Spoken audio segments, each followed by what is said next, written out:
You are now dialed in with the Dial Brothers. Welcome to the Dialed In Show. I kind of was forgetting what I was about to say. Episode 33 of season 2 of the Dialed In Show. How you doing, Steven? I'm good. How are you? Good. Can't complain. Another week, not another dollar. What? You know, they say another day, another dollar. I was about to say another week, another dollar, but Yeah. not Every necessarily. week you're making more money. But no more than normal. So It's still another dollar. It's a dollar you Sure. did not have. Sure. But Is it not? yeah, it is. It is. But I'm saying it's not anything like, ooh, I got something extra this week. It's not like that. And you're in a realm where you do get something extra. I'm the one who don't get something extra. You talking about like if somebody hand me something? Yeah. Someone might hand you something on the street and say, thank you for reporting such good news. Heck no. We are still the enemy. No. Well, I think some of it rightfully so. What do you mean? Reporting the news, and I'm not necessarily talking about you specifically, even though I am a little bit, but not just you specifically, just in general. You know, y'all are kind of, it's just What kind of what? interesting. I think number one, and right now, Steven, y'all obviously you're in local news, and so I think that's different than network news. Network, the big ones, the CNN, the Foxes, that are national. They're very divided. You want to watch something more conservative, there are certain ones you would watch. You want to watch something more liberal, certain ones you should watch. When we really look at, and you studied journalism in school, right? Yeah. There should be no difference. Okay, but that's what cable news is. But what I'm saying is, if the facts are being reported, and I guess there could be two different ways to tell the same fact, but if the facts are being reported, you should be able to look on any news station, and Sure. it should be the same because we're all telling the facts. But people confuse news and journalism with entertainment. Yes, and opinionated. All those people are not journalists. That's where I think people get lost. Some of those people on any of the networks, they're not journalists. But I'm not talking about the people who they bring on, like commentators and stuff. I'm talking about some of the anchors now. They're not journalists. Oh. Well, what are they? Talking heads, opinionated people. What do you mean? Well, I think all of them are opinionated. They didn't get a degree in journalism. They didn't study journalism. They're just talking on camera. So how does that make real journalists feel? Some hate it because we're lumped in with it. But I mean, Sean Hannity is not a journalist. Let's be real. I'm trying to think of someone on the other side. Like, I wouldn't say Joy Reid is a journalist. That's just my opinion. Well, okay, so what's the definition of a journalist then?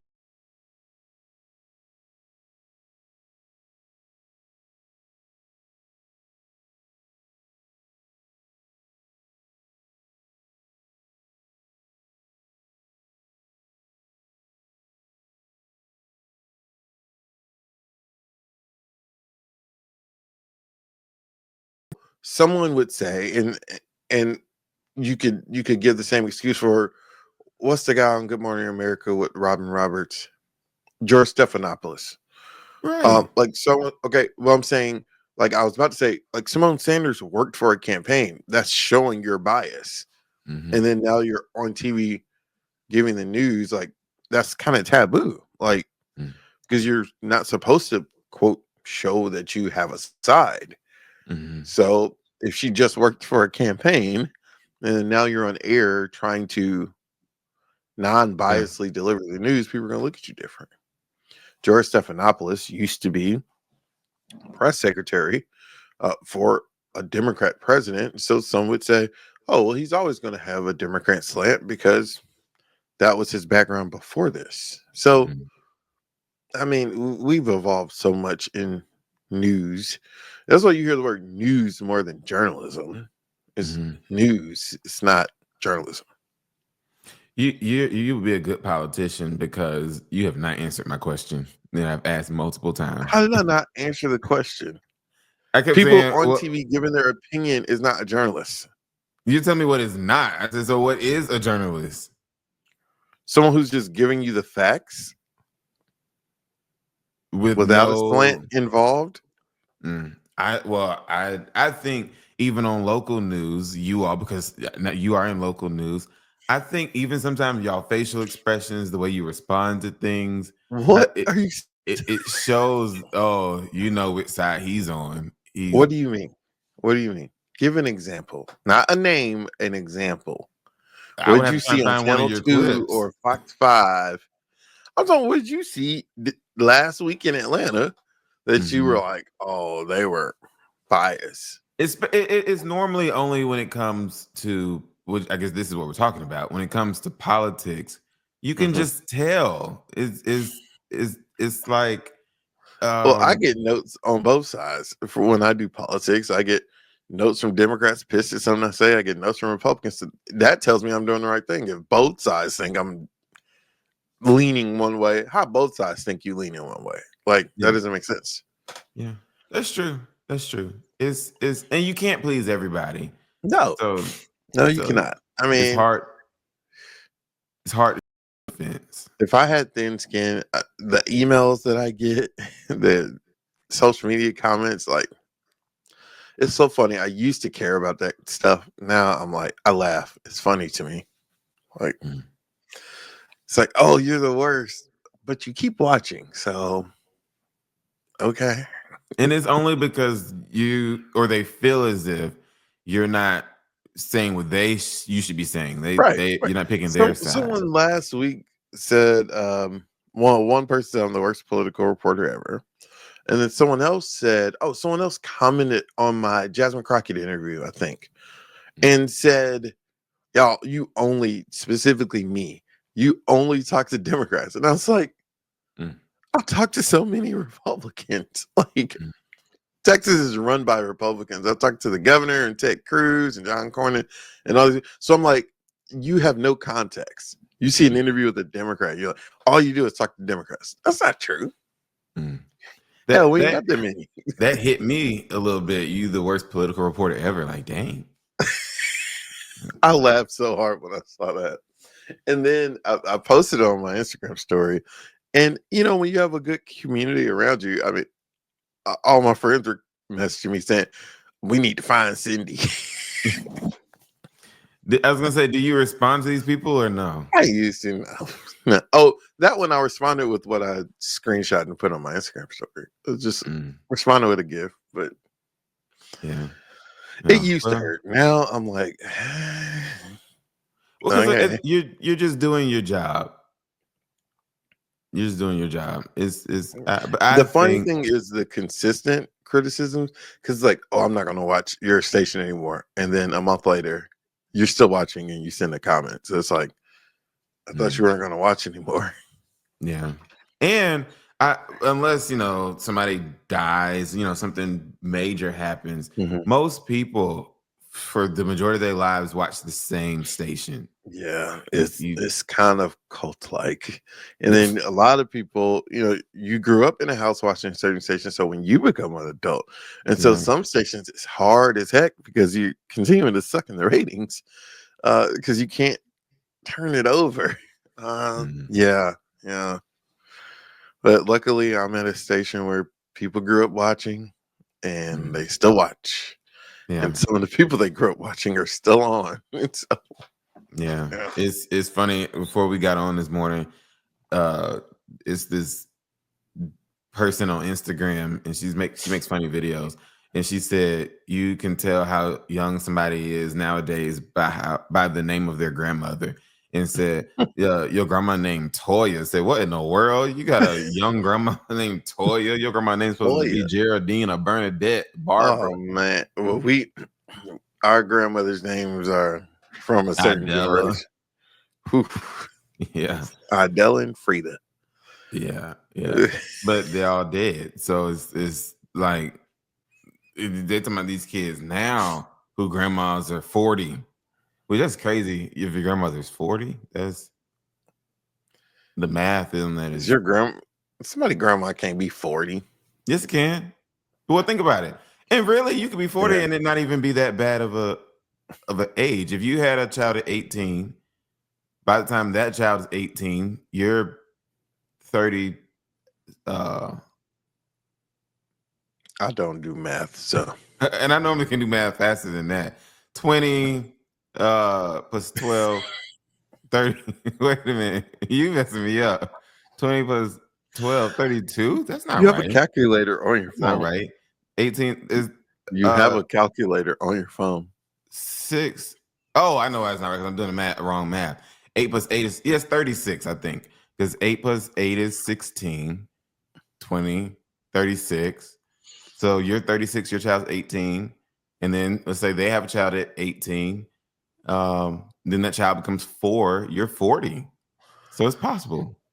I didn't say it's not possible. I'm Yes, saying there. it's possible and not even be bad. You had one at 18, your child had one at 18, you're 40. Someone Yeah. may think having a child at 18 is bad. I think depending on circumstances, it's not that bad. Y'all let us know in the comments, do you think it's bad? I don't think it's bad. Now, obviously, I'm passing everything. I'm supposed to say you're supposed to be married. But you could be 18 and be married. Okay. Imagine sitting at a restaurant. You just dismiss what I'm saying. Yeah. Imagine sitting at a restaurant. You eating your food, you doing a little food review, you're a social media influencer, and a car comes through the window in the booth that you're sitting in. Did you see the video of this couple? I saw a picture, to be honest with you.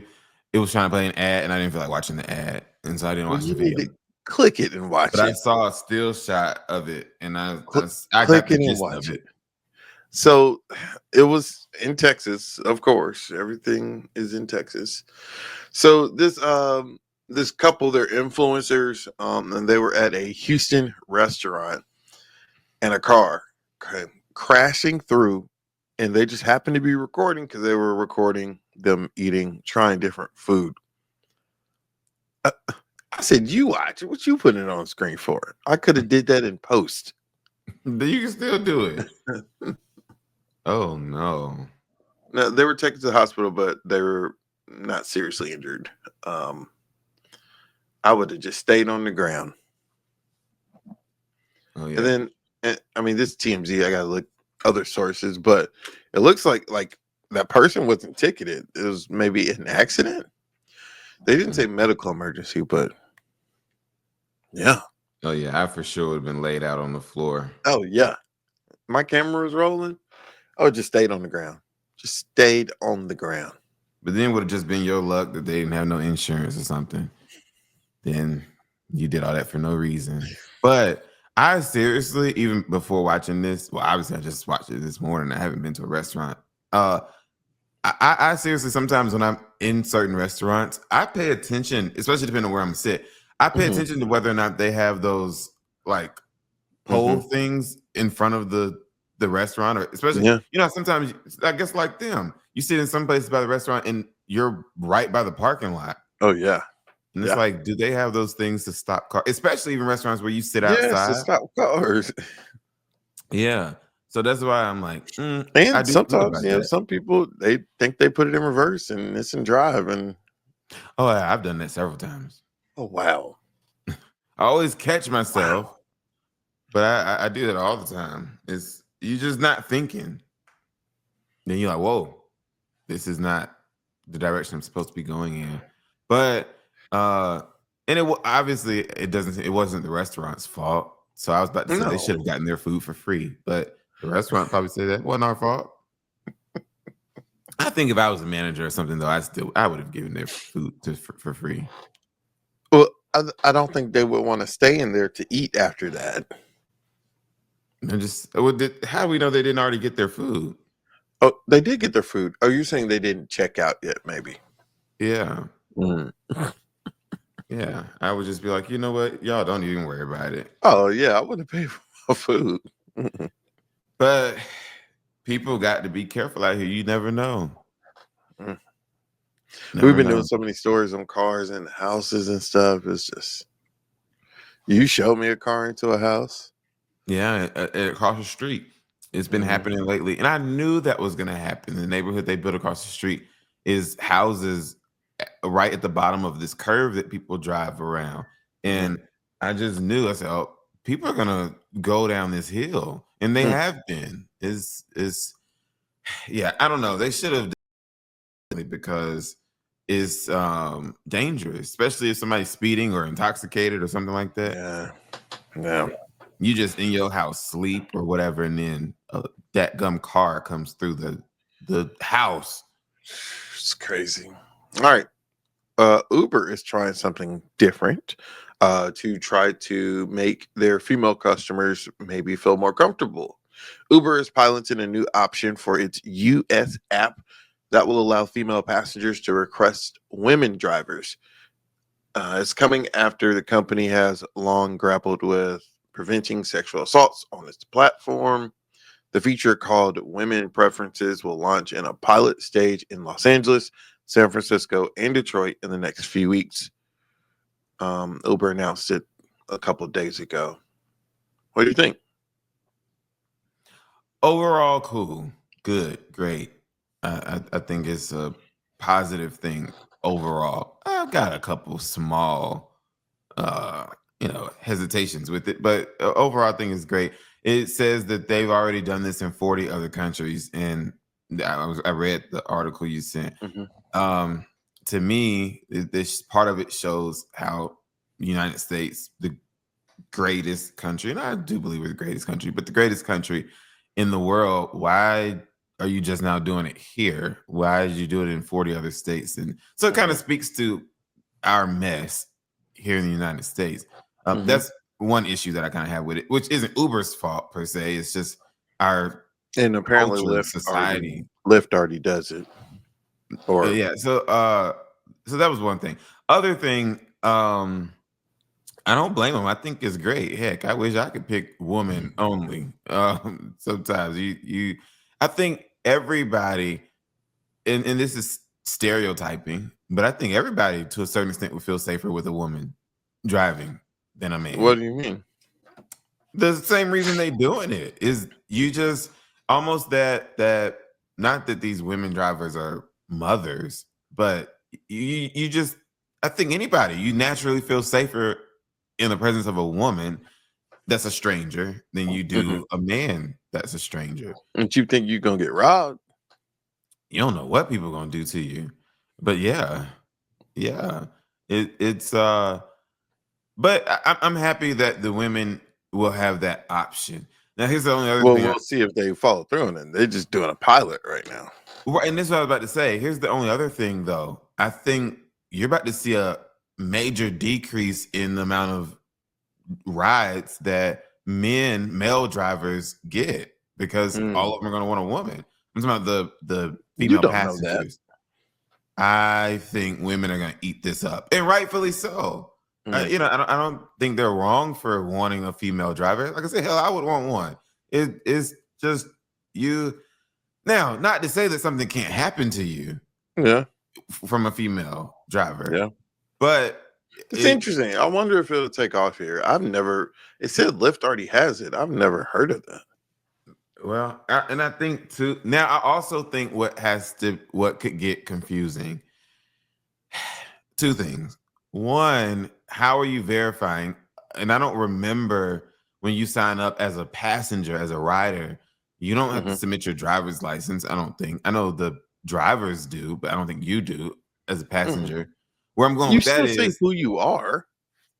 But what I'm saying is, you can upload any picture. You can put that you're a female. Not about the picture, but yeah, who's gonna go through all that? I mean, people do. People do. I was a crazy person. Not the masses. The masses aren't gonna do that. Well, okay, but I was gonna try not to say this. Here's the other part. If I have to go back and read the article to get the exact numbers. I don't know if you're looking at it or not. I'm looking. There were only 5 lawsuits or 5 assaults or something in 2022 or some period of time.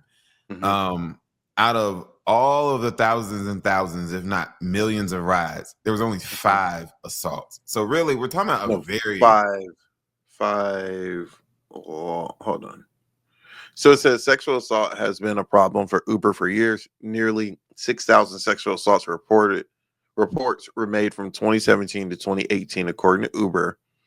The number dropped significantly to 2,700 by 2022. The report says although 5 passengers sued Uber in 2022. So there were reports, but in terms of actual lawsuits, was only 5 in 2022. So there were thousands of reports. But only 5 actually followed through to the end. Is correct. So what I'm saying is it's not a large number of people. I'm not saying that we should dismiss them. 2,700 reports is a lot. Well, those are reports. You know how many reports police get? Let's not even talk about assault. I'm just talking about a whole lot of stuff. And then it don't be nothing. Is like people file reports on stuff all the time. That's true. It takes a lot to do a lawsuit, though. Huh? It takes a lot to do a lawsuit. And just because they filed a lawsuit don't mean it went anywhere. Well, right. But I'm saying at least those 5 people actually tried to fight it because they feel they really were assaulted. To me, what I'm saying is if the total number was 2,700, only 5 people actually filed a lawsuit out of 2,700. That's kind of weird. Low. Yeah. That's weird. That's true. So that leads me to believe a lot of them probably weren't substantial. Didn't really have much substance. I get what you're saying. So I'm saying I'm happy about it. I think it's a good thing overall. I think that the male drivers are going to take a hit because I think these women are going to want to do it. But here's the other part that I was about to get at. Because of the society, the culture that we live in now, the same argument can be made on the other side of when people talk about all this transgenderism and everything, that those numbers are very, very small. I think that's a big part of the issue that the left has with the right is the right makes it seem like it's such a big issue and the numbers are very, very small. But how do you verify this is what I'm trying to figure out. I get what you're saying. Is like, some things gonna slip through the crack because you're not uploading your driver's license. But that's with anything. I know. I guess I just I'm saying think people can do that right now. I just think that, and the Uber driver ain't got to open the door. If they see they picking up a woman and a man walks up, they roll down the window and be like, "You ain't Janet." Well, I know sometimes I've gotten in them before and they don't really see you till you get in, or like till you open in the door. It's I think just the same way that this is meant to protect the rider. I think it could, in very few cases, potentially be dangerous for the driver. I think that if I'm a female driver and I accept this ride because I see, it's a female asking for a female, and then it's a person who's okay. But if a guy walks up to the car and you're specifically the female doing only women driving, you're not going to open the door. No, but I'm saying, what if he looks like a woman? And then you don't know it till he gets in, and you're like, "What in the world?" That's gonna be very, very few cases. What? But very few cases. But I get what you're saying from a safety standpoint. I get what you're saying. So I don't think we should just dismiss that. Just like something's gonna slip through the cracks. Yes. Yeah. So moral of the story, in my opinion, everybody just be vigilant, be aware of your surroundings, try and be safe. Now, I do like the drivers that have even though as a rider, I don't necessarily like it, but they have like the glass. Oh, yeah, I would shoot. Yeah. Separating them from you. Not many have that. Yeah. Like a taxi. And that's what taxis used to have. Yeah. Only reason I don't like the poor taxi. Did I just get arrested? You said what? Only reason I don't like it is because you get in, it's like, dang, did I just get arrested? Is this what it feels like to be in the back of a police car? Protecting themselves. Yeah, even from stupid stuff. Like somebody spitting on you or something. Yeah. They already got cameras in. It was so funny. I was doing a story and my camera guy was in the back of a cop car recording something. I was in the front. And so me and the cop get out And he like, y'all gonna let me out? And I said, open the door. He said, ain't no doggone handles back here. Like, you don't think about that because Yeah. hopefully you'll never sit in the back of a cop car. He said, ain't no door handles back here. See, I was nah. like, huh. Didn't think about that. And then that's a safety issue. What if you get in an accident or something? They can't get out. Yeah. They're handcuffed. So it doesn't matter. If you get in an accident, you ain't gonna be able to open the door with handcuffs on anyway. You got a better shot at it. You just gonna be dead. Yeah. That just made me think about something that when I have children, I don't think I want to put the child safety lock on the door. Okay. And then have them rolling down the street. No, I'm just saying, like that just Okay. seems dangerous. Then they're going to be rolling down the street because they opened the door while you're driving. So good luck with that. Let me know how that goes. All right. That just seems dangerous. Just like you're not supposed to be in a house that you can't get out of. What house can't you get out of? No, sometimes you well, depending on where some of our more bourgeois listeners live. But if you go to your family member's house and they got bars in the windows and stuff, you're not. Oh, you say not supposed to can't do that. escape through the window? Yeah, you can't get out. I'm sorry. All right. Lastly, this picture's going viral. So Chris Brown has done this for years. You pay a little extra money, you get to meet Chris Brown and take a picture with him. Now, More of than a course, I said it's more than a little. $1,200. Crazy. And every time this comes out, people joke about it, but this guy's picture is a little different. But with his female fans, he's doing physical things with them. With his male fans, it's pretty low-key picture. But this picture recently, this guy's just like standing kind of behind Chris Brown and like pointing. And so he's going viral because people are saying, dude, you could just Photoshop that. Yeah. Now, it almost looks Photoshopped. do you agree with the comments? Or, I mean, he's still got to meet Chris Brown. So it's like, you didn't just pay $1,200 for the picture, you also met the man individually. Mm. Do you think the shade is warranted? Is the question. Yes. First of all, love Chris Brown of today and prior to his indiscretions, but yeah, love Chris Brown. I'm team Chris Breezy music. Would I spend? Okay, I'm about to say think about an artist that you. I mean, that's the same as saying, would you spend your rent to go to the concert? Some people spent their rent to go see Beyonce, and they didn't even see her; they just saw her. Yeah. Well, first of all, I couldn't bring myself at my current income spending $1,200 to take a picture with anybody. Yeah. And keep in mind, you already paid to go to the concert. Right. So let's just say you already paid $200 to go to the concert. Then you paid if rent. Not more. Yeah. Well, if I paid to meet him, I'm getting the cheapest ticket in the doggone building. Now, that's fair, even though Beyonce's tickets, there's no such thing as a cheap Beyonce ticket. But yeah, if there was a $1,200 option to meet her, and let's just say tickets were only $300, or the cheapest one was $300, but everybody else was paying these $800-900, for sure I would pay for the $300. Honestly, and I just contradict him. Well, I just said you probably had to be in a certain section because they're not going to wait till you come down from section 300 after the concert to doggone. Yeah, I think obviously, I mean, first of all, no, I'm not paying $1,200 to do that. But if for some reason I did, I would want video, not just a picture. Yeah, video, because then I can actually show I really met him. Like this is right. That's what I'm saying. Like, you're paying for, you still met him, but there's no proof of you like meeting him. Yeah, I get what you're saying. Just like you said when we were talking about like what politician or someone you would have dinner with, and you said you would want video of your dinner with Barack Obama, not pictures. Right. Because it's a picture don't necessarily prove, at least in today's time, a picture don't really prove anything. Now, yeah, 100 years ago, a picture definitely was like, whoa, okay. But now, no, I want you to see the interaction. I want you to see us shaking hands and all of that. Yeah. That sounds fair. It's not on the list, but we'll end the show with any thoughts on President Trump this week.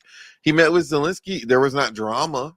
There was not a repeat of last time, which is good. Yes, that's good. There's so many aspects of this. First of all, the Oval Office looking like a dadgum. It's starting to look tacky. I'm not gonna lie. It looks tacky. It does. Yeah. It's gaudy. Yeah, it's hideous. But that's the intent. But yeah, it is. It is. And these like I'm saying, fill every corner. These are photographs and videos that are going to be in our history forever. And it looks absolutely You're going to look year to year. You're like, what in the world happened? But I'm glad that the meeting didn't go left with Vladimir Zelensky. Now with when I think Vladimir, whatever, how do you say Zelensky's first name? But Vladimir Putin, I think Trump is letting Putin play with him. It seems to be the narrative from some. It's like, and he does not view Putin the way that he should. Putin is a dictator. He is a violent, mean person. I'm not saying to be disrespectful to him, but you're not supposed to just be all hee hee ha with him. He's and then at this point, Trump be talking out both sides of his neck.